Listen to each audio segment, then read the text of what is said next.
আচ্ছা স্যার, বলেন তো এমন কোন জিনিস যেটা মহিলারা দেখিয়ে চলে আর পুরুষরা লুকিয়ে রাখে?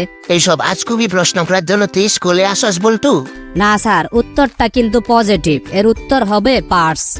Oh my god! আচ্ছা বলটু, বলতো এমন কোন জিনিস যে কিনে সে পরে না আর যে পরে সে কিনে না? স্যার, এটা হলো কাফনের কাপড়।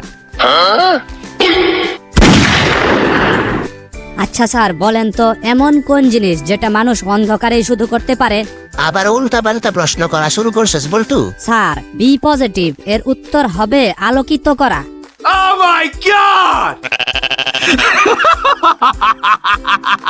আচ্ছা বলটু, তুই বলতে পারবি সম্রাট আকবর তার সেনাপতি বীরবলকে এমন একটা জিনিস দেওয়ালে লিখতে বলেছিলেন যেটা মানুষ সুখের মাঝে পড়লে দুঃখ পাবে, আবার দুঃখের মাঝে পড়লে সুখ পাবে? লেখাটা কি ছিল? স্যার, বীরবল এটা লিখেছিলেন যে এই সময়টা অতিবাহিত হয়ে যাবে।